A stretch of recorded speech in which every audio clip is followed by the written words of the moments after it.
So our first set of awards, can I first ask Grant Rathwell, Rick Evans, and Dan Beach to come forward, please? I'm going to stand here, and Robin's going to read their story here today.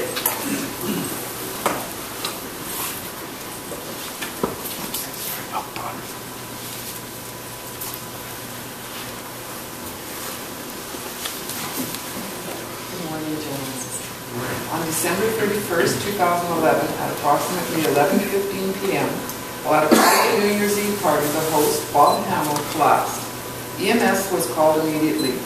Maria, a family member, was on the phone with EMS, who provided instructions and encouragement. Dan Beach, a guest, was advised by EMS to turn Mr. Hamill on his back and give chest compressions. As Dan started to slow, Rick Evans, another guest, took over for him.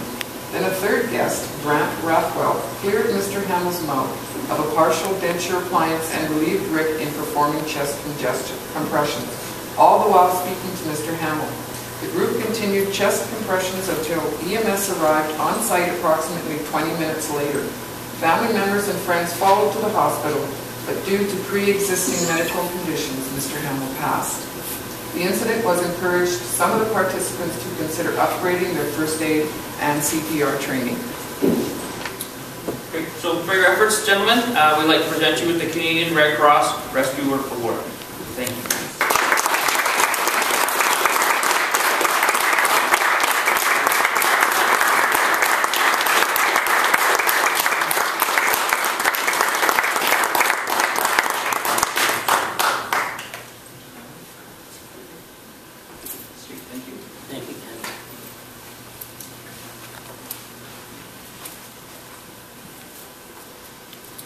So during the incident too, we would also like to thank Maria McKenzie for her support, I guess on the phone during the incident as well. Now I would like to ask...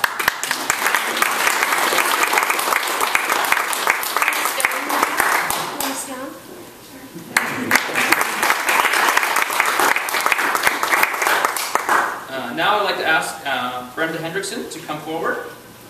And again, I'll have Robin read her story.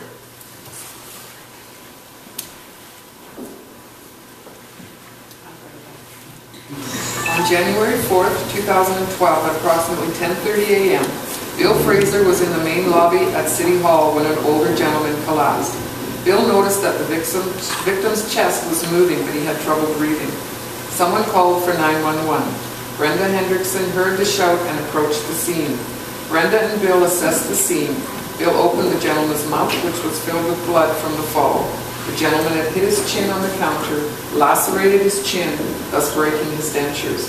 Broken dentures were cleared from his mouth to assist with breathing. Brenda applied stimulation to the chest and continued to talk to him to keep him awake. Bill continued to monitor his breathing, prepared to do CPR if required. A customer grabbed the AED, but it was not required. EMS arrived. Both Brenda and Bill said that prior training gave them the confidence and knowledge to take the proper steps, clearing the airway and making the proper assessment. The gentleman was now recovering after being fit with a pacemaker and is okay.